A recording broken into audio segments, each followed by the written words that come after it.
Good evening, ladies and gentlemen. Welcome to this week's edition of AdvoChats. I'm Aaditha Edirisinghe, your host for the evening, and with me today is Sathya Karunarathne, Research Analyst at Advocata Institute. So on the third week of October, the cabinet ministers of the Sri Lankan government approved the bill to amend laws to ban cattle slaughter in the country. So today we have a veteran of the industry who has had ample experience in the industry of dairy production of Sri Lanka for so long, Mr. Sarath Bandara, the General Manager of Ambewela Farms, joining with us to share his insights on the implications and the economic consequences of such a cattle slaughter ban happening within Sri Lanka. Sathya? Thank you very much, Aditha. Even though some policies may sound ideal in theory, what we have found is even though that they may spring from the purest of intentions, sometimes they do carry the potential to their unintended consequences, carry the potential to be quite disastrous to the average person, the consumer, and also the entire economy and the country at large. That is very true, because if we actually look at the recent past and the global experience, what we see is that there have been certain governments and countries and even institutions that have actually sought to instill these sociologically very appealing and very sort of humanitarian causes. But what we actually see is that practically, when we start to implement these policies, what we see is that most of them have really detrimental economic and sociological consequences. So the key thing here to figure out is that while we're drafting such policies, we should be very sensitive, not just to the moral and ethical aspect of it, but also to the economic and sociological consequences of such policies. Satya?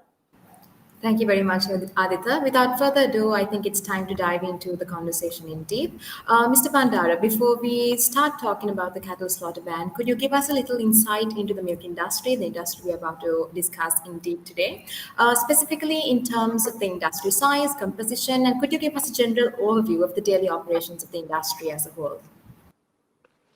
Yes. Well, the dairy farming in Sri Lanka mainly is done with dairy cattle, and also there's a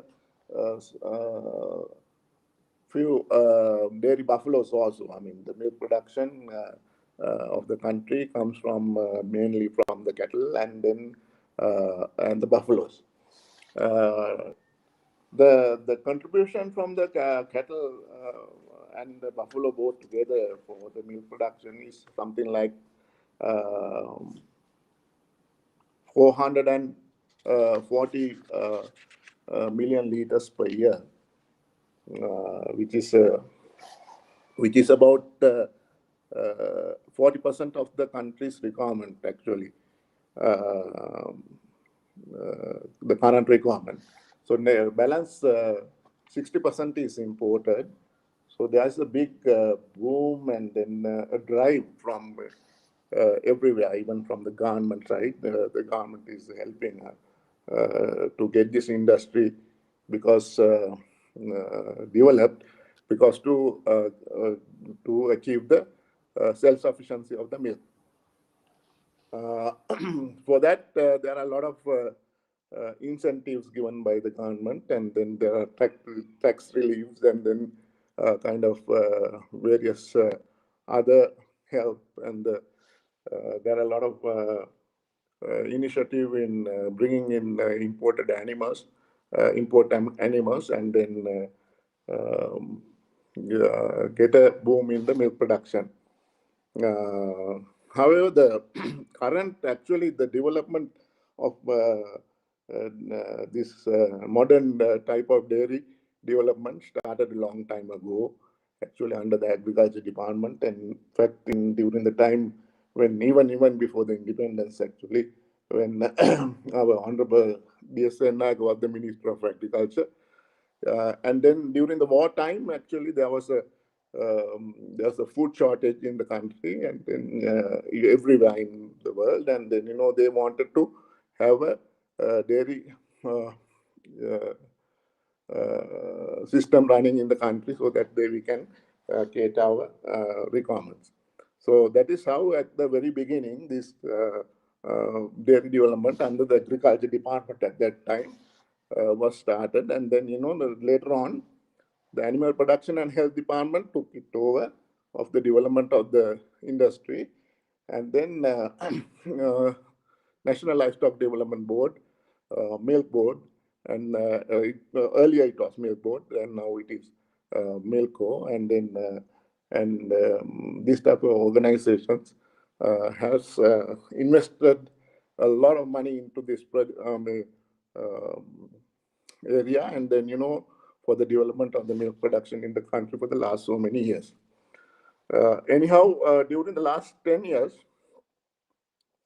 due to various inputs, we have seen some increase in the milk production, which was something like about 10 years ago. It was something only like 25% of the milk production of the country that we were able to requirement of the milk country where we were able to produce here, and then it went up to around now we are somewhere around 40%. So, but still there is a huge potentiality of going to become self-sufficient. See, and then there is recently the milk prices, which is in the country, is fairly good when compared to the world market prices also, and then there is a conducive atmosphere for the development, and there are a lot of investors now trying to get into this industry and then to develop. Currently, the local milk production and the industry, the dairy industry, and the related industries all together, I think, give a contribution of around, say, 200 billion for the national economy, the local milk production. So that is the current situation of the milk production of the country. Right, Mr. Bandara.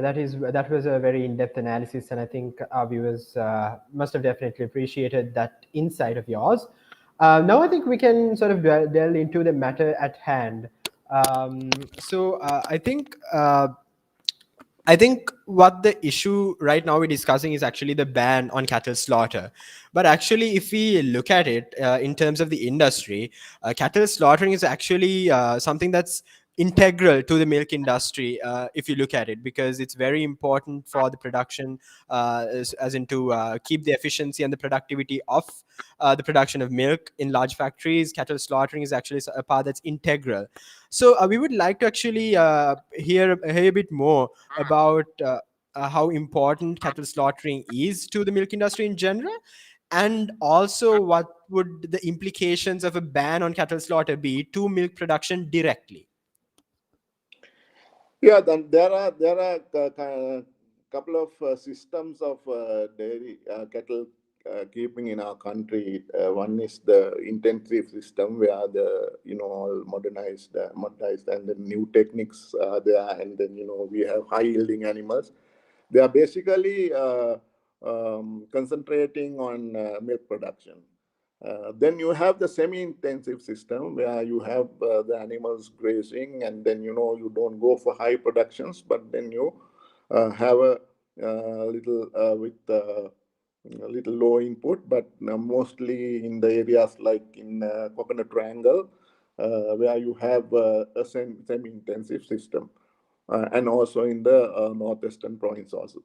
And also northwestern as well as north central province, and also there is a extensive system where mostly in the eastern side, and then the Bolonaro districts, and then those areas, the northern province, there is another extensive system which is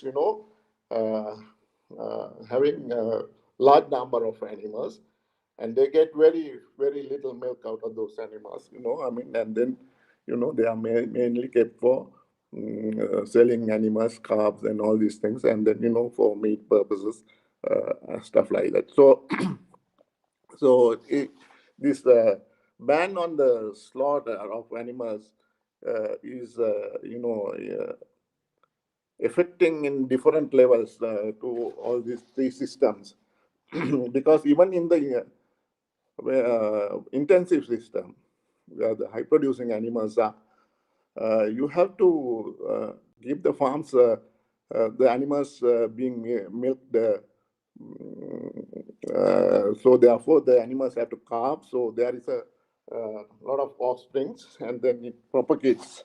And then you have the male calves, and then you have to dispose those male calves, as well as when a milking cow is old or after after they are unproductive, then they become a burden to the whatever the industry. So they are being sold out. Most of these herds, they go for slaughter actually in the country. So banning this slaughter is affecting very badly, and then to the extensive systems, extremely bad, because the contribution currently from the when you take from these projects, these intensive projects normally get about 30% of their contribution of their profits coming from the sale of an animal. And then say about semi-intensive systems, say about 50% of their income, and then in the extensive systems, it goes up to around, say, 60% or above. So these are the different things. And then also these systems are, distributed in different districts. You can very clearly see that the extensive systems are confined to certain districts, and then the intensive systems are confined to certain districts. And then, the what you call the impact also differs from area to area. So then without the animal slaughtering, because the unproductive animals all go, most of them go to the abattoirs actually. That is the fact in this dairy industry. So therefore, without the current system is running like that. So there are about 160,000 animals are being slaughtered in the country for a year, which is giving about 30 million kilograms of beef to the market. So that is also another aspect. When you take the country as a whole, then it is about 30 billion contribution on beef market. And also there is another industry, which is what you call the leather industry, where the tanning also, there is another contribution of about, say, 25 billion coming from that industry. So if the animal slaughtering is banned, all these industries are going to get affected. There are so many other small industries also coming with it. Hello. Yes. Sathya. Hello. Sathya? Can you hear me? Good.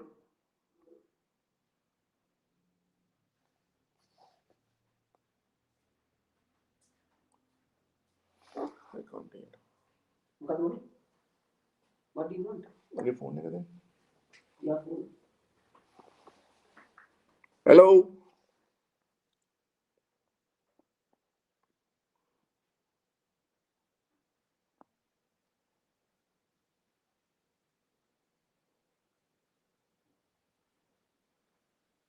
Yeah. Sathya, can you hear me?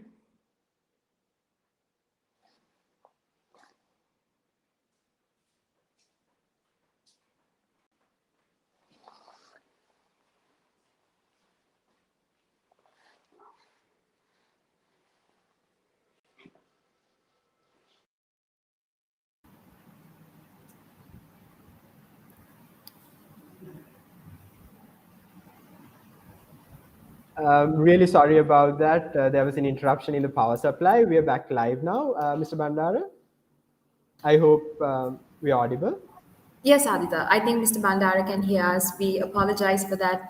There was a bit of a technical difficulty. I think what Mr. Bandara spoke about earlier was the importance of cattle slaughter to the milk industry, considering unproductive cattle.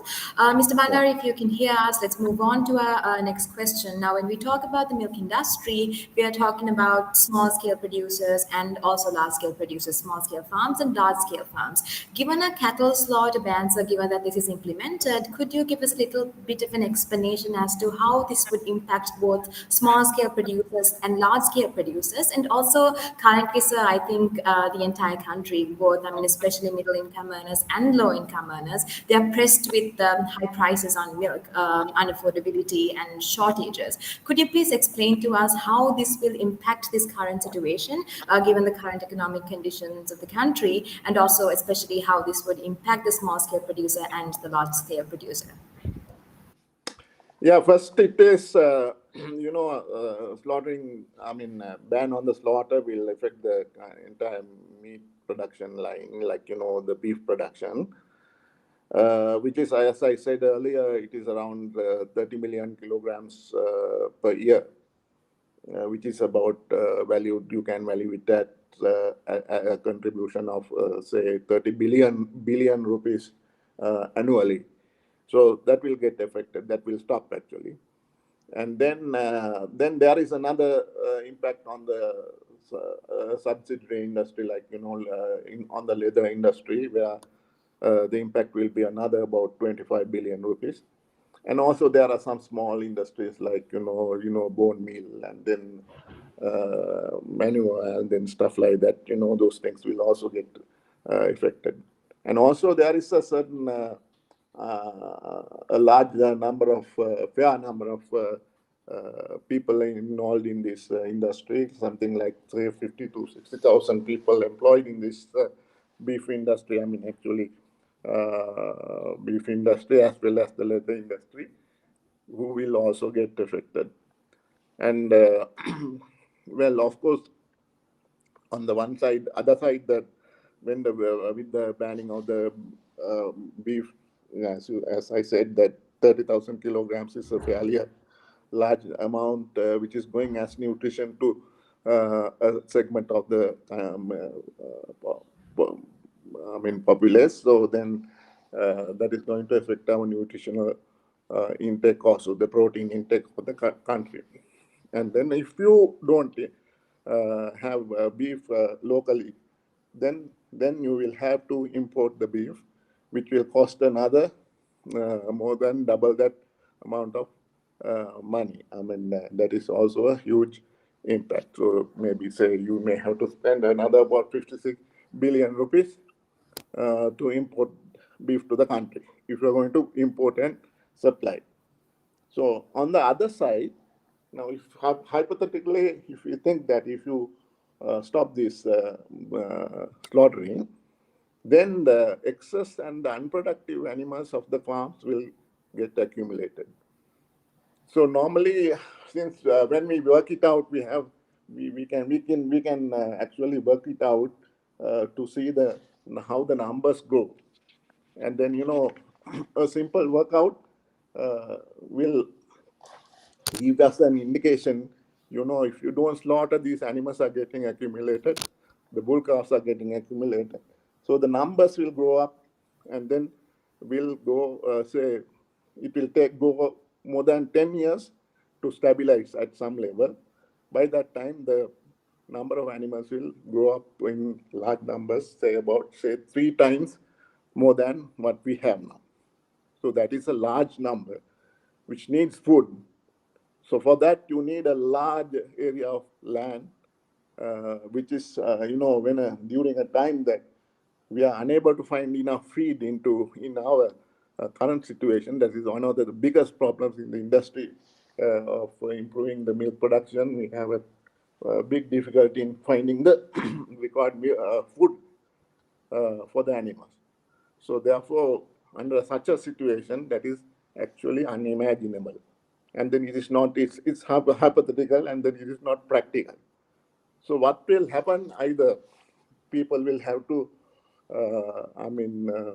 stop dairy farming, or otherwise they will have to just let these excess animals stray in the country, which is also not possible.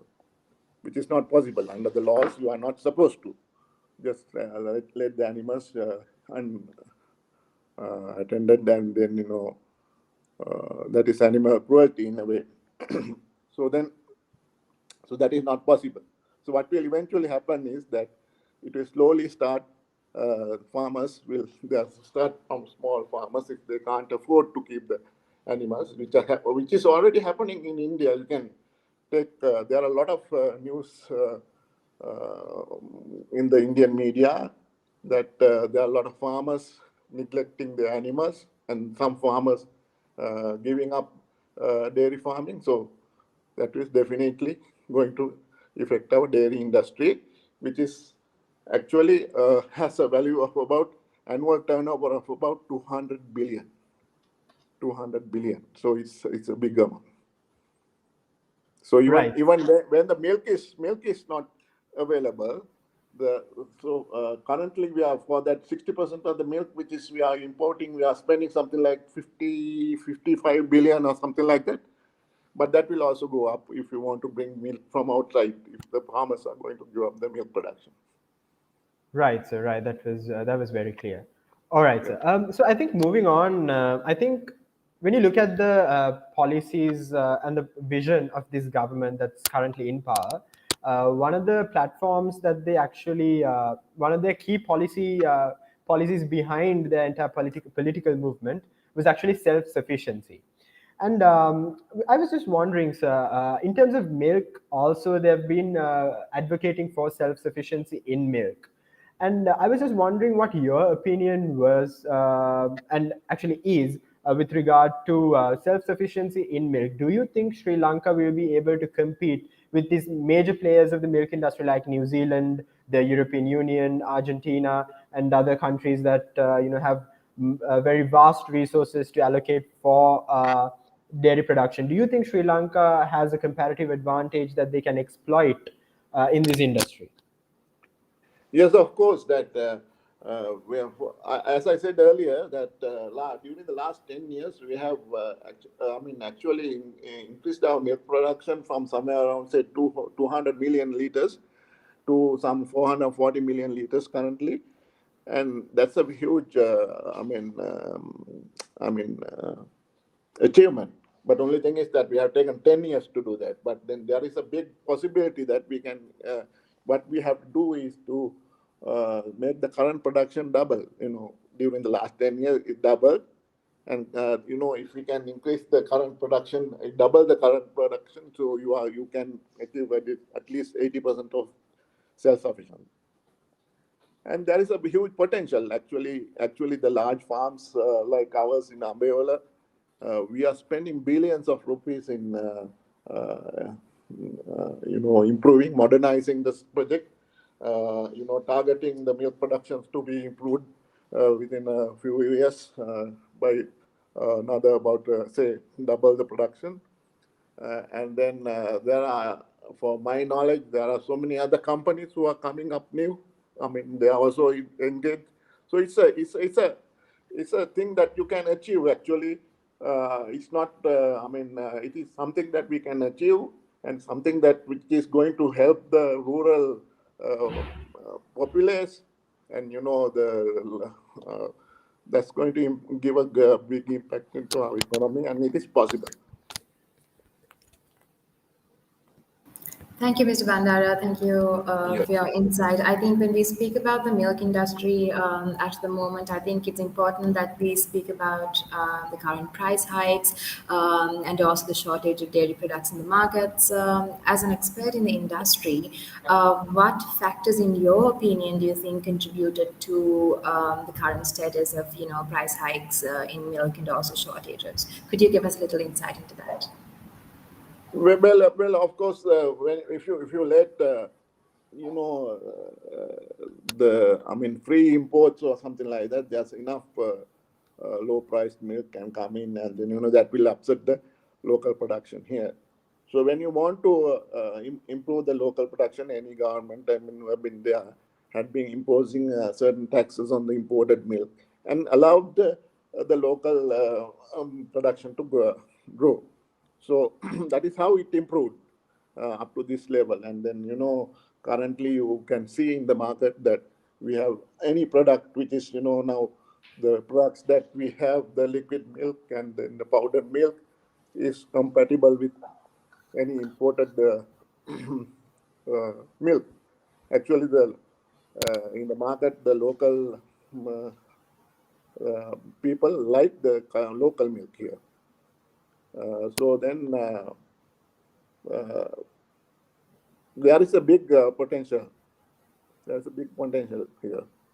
And then the restrictions, of course, so far we didn't have. But then if we bring in this ban on the slaughter, that is going to be one of the biggest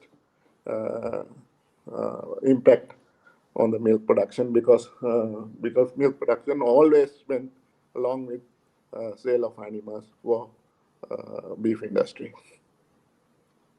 Right, sir. Thank you so much. And the other thing is that currently there is a problem with the land, actually, the land availability, because of the land requirement. Our traditional systems are there that we send our animals, to graze in the, tank grounds or somewhere along the roads, and we were able to do that. But now it is not, because there is a big demand on the land from various other projects. And then therefore we have to find our food. So therefore we have to increase our productivity in our lands, whatever the available lands in the farms. And then we have to, there are certain amount of feed coming from outside also. I mean, if we are unable to, in our agricultural systems, if we can't cater the requirement, we have to keep the animals fed and all that. So they have to be, the animal feed also will have to be imported. So the availability of the feed stuff is also a problem. Right. Thank you so much, sir. Looking at the past week, I think one of the most important events of the past week was the budget being presented in Parliament, and there were a lot of very important aspects discussed during the budget speech. And if I was to quote the Honourable Minister of Finance, what he said was, quote, "Further, in encouraging medium and large-scale private sector investors to engage in the production of milk, eggs, and poultry, the cost of raw materials and machinery should be minimized. Accordingly, there is a need for further investment in the livestock sector. For this purpose, I expect to allocate rupees 1,000 million in addition to the allocation already made under the Appropriations Act." Unquote. So if you look at that, what the Minister of Finance is saying is that apart for the allocation under the appropriation bill, there's an additional 1 billion rupees allocated for the betterment of the dairy production and the poultry and livestock farming in general. So, sir, I was just wondering, what is your opinion on this? How do you think? Do you think that this money is being put to proper use? Is it being efficiently used right now by the players of the industry? And also, I was wondering if what your opinion on this spending by the government on the industry was. Does it inspire investor confidence? And do you think it coincides and complements the government and the cattle slaughter ban? Does it complement and coincide with the government's vision of better encouraging milk production and dairy production in the country? Yeah, the government move is very good. I mean, whatever, if they can help, because we have to achieve self-sufficiency from, say, 40% of the production, requirement, we have to get into 100%, as well as there is a very big growing demand in the milk, requirement in the country, because the social status, everything is changing in our country, and the people are going for more drinking milk. So the market is also expanding. So it's a big amount of not only just doubling. If I would have said it's a simple thing to say, but then you have to keep with the demand of the people also to come to the self-sufficiency. So there has to be a rapid growth in the industry. Well, there is about, so the most of the industry lies on the small farmers. Though we are from large farms, actually 80% of the milk production is coming from the small farmers. So then small farmers need help actually to for them to improve their productions. And then there is a well organized government department, animal production and health department is helping, and the National Livestock Development Board, which is helping, and also the milk code, the milk board, which is helping.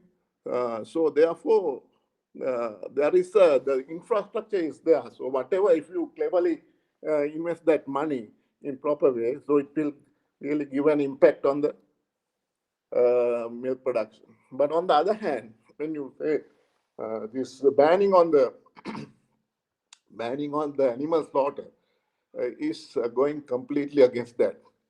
So I have to tell frankly, because it's very unfortunate, and to see the amount of money that the country would have spent since the independence to bring the industry into this level, at least to this level, it would have been a colossal amount of money all spent on this. And then, if this ban on the cattle slaughter will go against that, and it will be a slow death in the industry. Thank you, Mr. Bandara. I think that was very insightful, sir. Going back to this issue of idling cattle, given that the cattle slaughter ban is implemented, you also very correctly highlighted that the numbers of idling cattle will definitely increase in the country. So, given, let's say, the ban is implemented, then it is quite self-explanatory that the government will have to take necessary measures to ensure the safety and sustenance of these idling cattle. So that means a lot of money will have to go into veterinary care. And then when we speak about that, we're also speaking of more government expenditure, and given the current economic conditions of the country and the limited fiscal space that we have, how do you think the government can ensure or tackle this issue of idling cattle and their safety and their sustenance? Actually, the idling cattle is not supposed to be, because not like in India, we can't do that because it goes against the laws here. And you can't just abandon the animals on the streets here in Sri Lanka. So we are much better than India. Where India, it has become a serious problem. And then there are so many instances there are reports of people getting killed by animals, and then somebody was there was some talk about this, and then if a bull is not taken out and then you slaughtered or something like that, it will grow up to even the improved breeds like cows. The bull will grow up to about 1,000 kilograms. If that animal becomes violent, vicious, then it's very difficult to control. And when you talk about the numbers, after 10 years, the number of bulls will be about, say, about 185 million. No, sorry.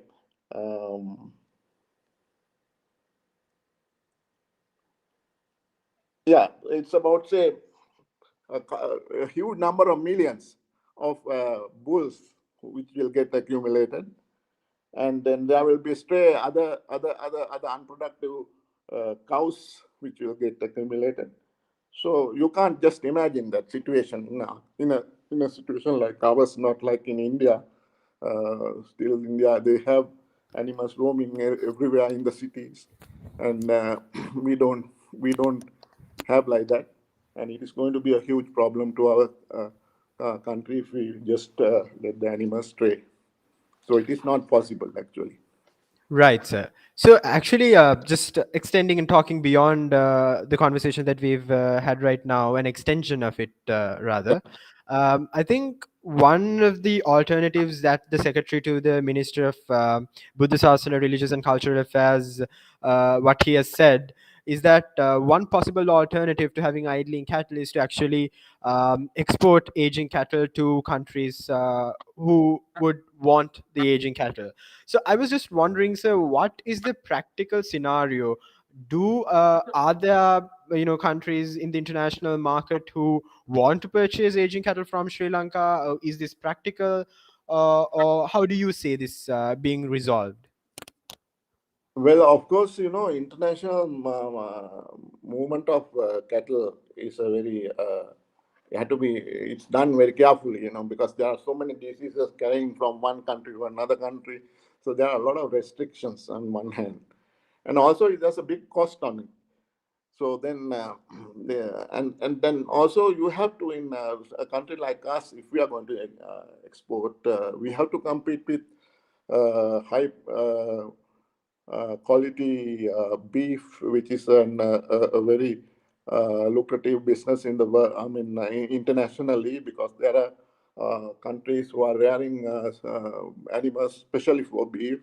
The quality of the beef is highly different from the beef that we are talking about. We talk about dairy beef. Actually, it is coming mostly from the dairy industry. So that type of actually the meat of the animal to be exported will be a difficulty. Actually, it is not possible, because some of the time there will be very limited countries that you can export.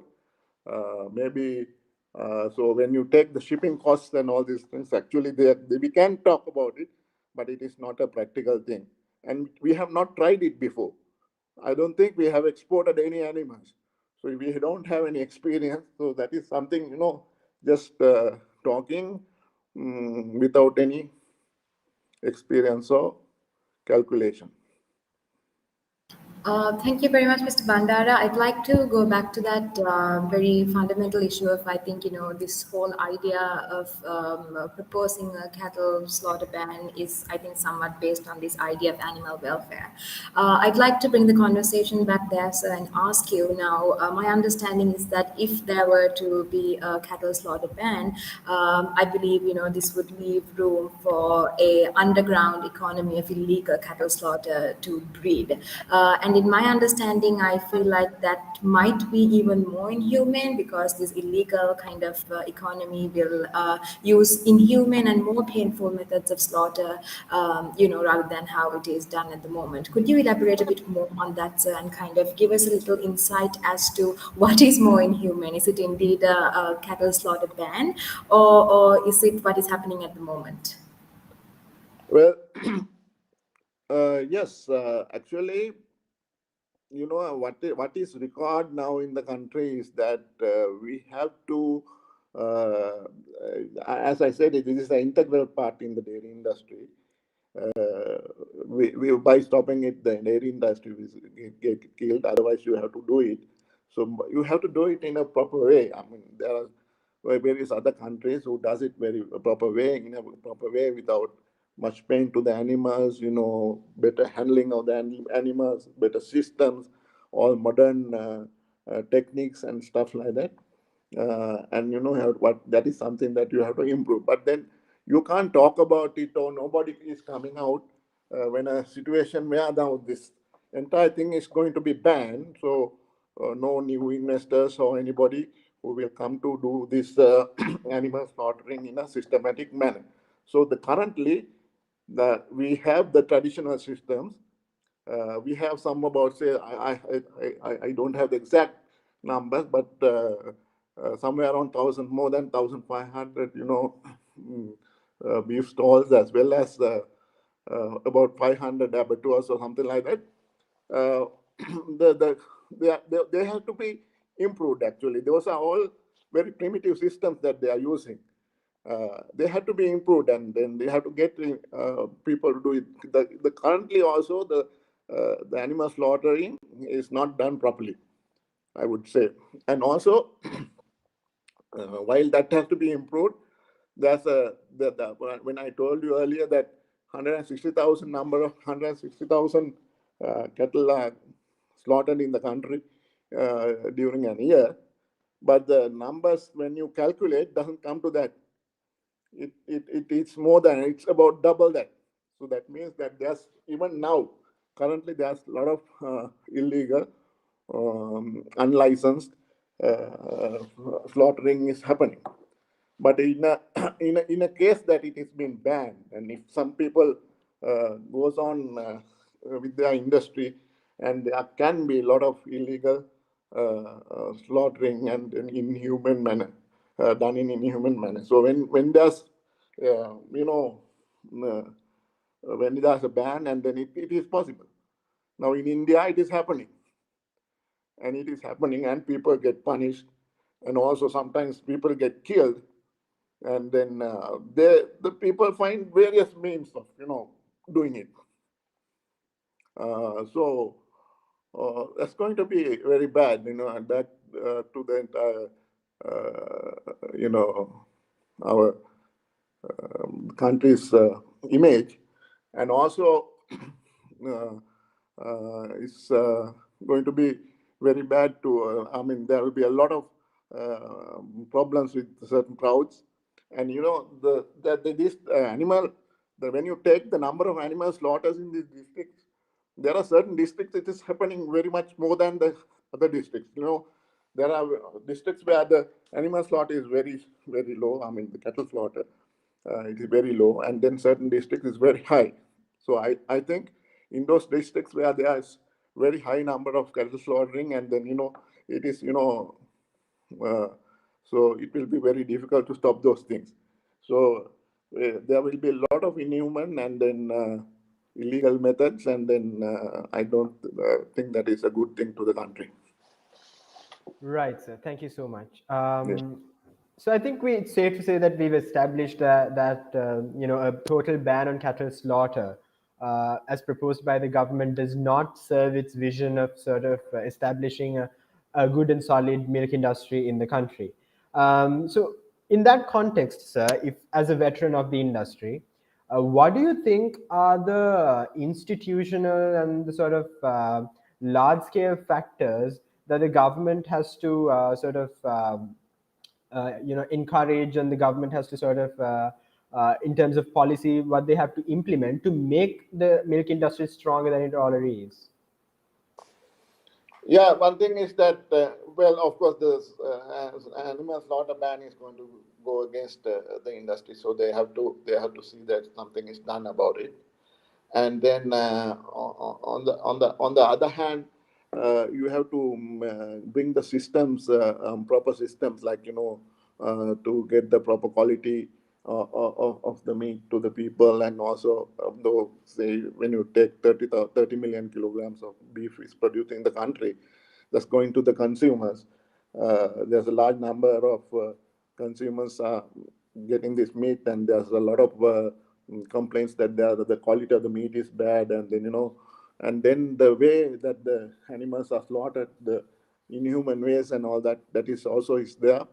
And of course, there is a good thing that I heard that there is this new Animal Welfare Act which is coming in, and that is that doesn't restrict the animal slaughter, but then it restricts all the animal cruelty, animal welfare is being addressed in that act.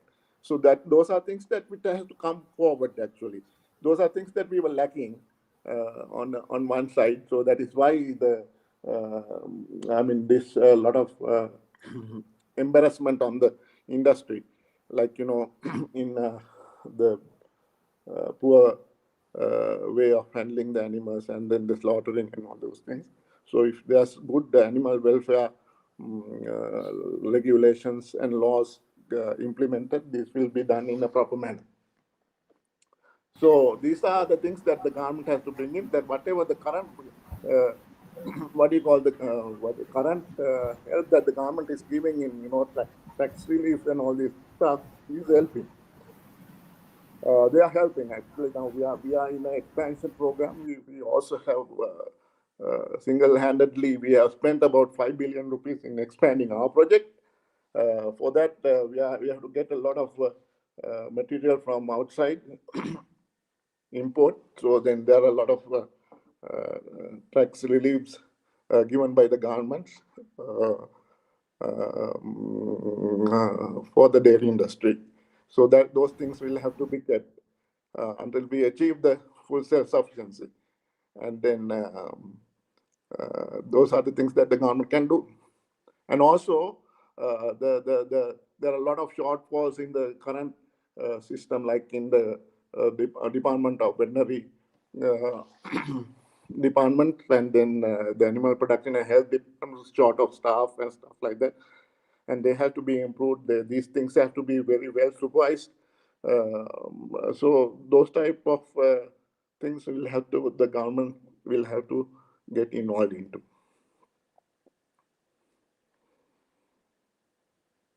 Sathya.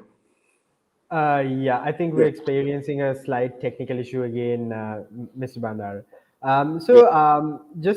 I would also like to remind the audience that this is the point in which we can actually entertain questions from the audience. So if you have any questions that you want to ask Mr. Bandara, please feel free to use the chat box and ask questions, and we can direct it to Mr. Bandara, who can then give us his expert opinion on how and what will affect the milk industry in Sri Lanka. Sathya, over to you. Thank you, Aaditha. I think there is one question that has come in from the audience. Ms. Bandara, I think this is once again connecting to the issue of attaining self-sufficiency in terms of the milk industry. I think when you started your our conversation, you stated that 40% of the country's requirement is produced domestically and 60% is imported. So I think the question is based on the raw materials that needed in the production process of in the milk production process, and there might be some raw materials that's required to improve the quality of the bull and the production process that may need to be imported. Could you give us a bit of insight into that, sir? Well, yes. Now, if you see the the data, the cattle for the last 10 years, there had been no increase in the the numbers of the animals. But as I said, that our milk production improved. It has doubled actually. Well, there's a lot of new technical inputs you have to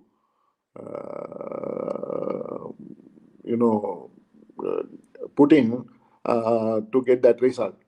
So actually, there's to achieve the self-sufficiency of the milk. I mean, first we have to find the people who are doing who are in the industry. As I said, that 80% is the small farmers. So there's a good base in there, and then they have to be helped. They have to be helped actually to bring up. So and the current regulations, current milk prices and all that is, I would say, is very conducive. But finding the feed to the animals, of course, the government is now trying to distribute land as much as possible. There are a lot of problems with the environment and all these things. That's to be addressed anyway, and then some land has to be distributed. And you can see now, even currently, there's a very big shortage of land and big demand from this dairy industry asking for the land, because the land is the base for producing the grasses or the fodder for the animal. So without the fodder, you can't do the cattle farming. So fodder has to come from, basically from agricultural sites or cultivated grass. So it has to be. So it is all bound with land. So anyway, we have to increase the productivity. Now, currently, the land availability is limited. We can't go on increasing the area. So we have to keep the same limited area and then improve the productivity of it. Even the animals also is the same.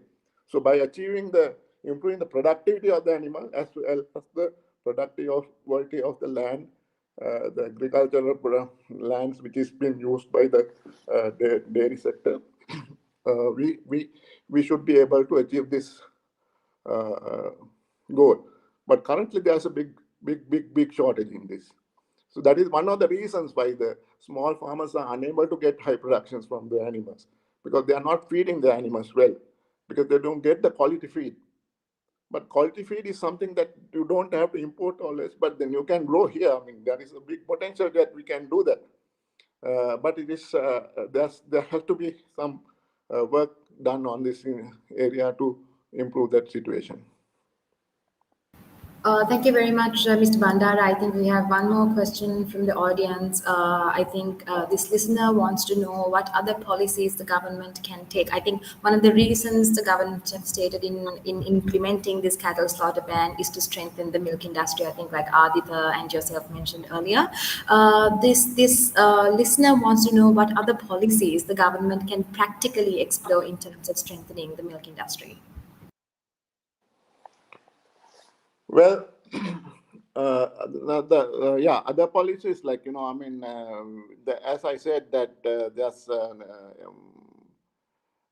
you have to improve the productivity of the animals, so the advisory services and the veterinary services will have to be improved. So there have to be some involvement in those areas. There had been some development for the last so many years, but then that is also not enough. Actually, they have to be there's a lot more investments on those things, and because and then they have to go to the field, to the people, and then get more active, and then that is how we have to educate. We have to do it with our people, because there's a large number of them. We have something like 360,000 farms registered. There may be so many unregistered also, but then registered farms are 360,000. Those are mostly 80% of it is small farmers and their family businesses. So then there's a big approach we have to do. And also now, like the recent things like the milk has started, like growing grass feed to the animal, because Sri Lanka, the small farmers doesn't have land. What they were doing is that they were getting their animals grazing on the other lands, other people's land, or somewhere else in tank bed or something like that. And then but now those things are getting restricted, so they have to find feed. So if some land is available from the government, and then you can cultivate what you call grass, and then distributing in a proper manner, and then to the small farmers through these milk collection systems, and then that network, that's going to be good. Like so these are the things, like the feed is the most important thing, which is short at the moment. The land is short at the moment. So these are the things that the government have to see that it is provided in a proper way to be specially utilized for this industry, rather than let it go astray. Thank you very much, Mr. Bandara. Given time constraints, I think we've come to the conclusion of the live session today. I think it was pretty evident throughout this conversation that, even though some policies may be implemented with good intentions, in this case, in terms of a cattle slaughter ban, it may have been implemented with the intention of improving the milk industry, and also, there are some concerns in terms of animal welfare. However, we see that how, even though they are proposed with good intentions, how there can be unintended consequences, especially in terms of the economy at large, and it can be detrimental to the entire country. Thank you so much, Mr. Bandara, for taking your time. Aaditha, any concluding remarks? No, like you said, Sathya, I think it's also, we actually had a very extensive discussion regarding the economic implications and the consequences of the cattle slaughter ban into the dairy industry. And I think, like what you said, it's really, really important to understand the real and pragmatic implications of a policy, rather than looking at the intentions, rather than merely looking at the intentions only. And I think what's also important to understand is that sometimes a policy can have a completely contradicting a consequence than what the original intention was supposed to be. For like, if you take this example of the cattle slaughter ban, I think it's coming from a very, maybe it comes from sort of a pure intention, but at the end of the day, it can lead to severe detriment in terms of animal welfare of cattle, as we have discussed extensively during the discussion today. I think that is my concluding remark as well. Thank you, Mr. Bandara, for joining with us, taking time out of your busy schedule to be with us and to enlighten us on the industry opinion of this social and legal policy being implemented by the government. Sathya? Thank you very much, Mr. Bandara, for taking time Thank once you. again. Thank you. It's time for us. Thank you, Mr. Bandara. I think it's time for us to conclude this session. We hope to see you soon again in the near future with a relevant topic that is in national conversation. Thank you.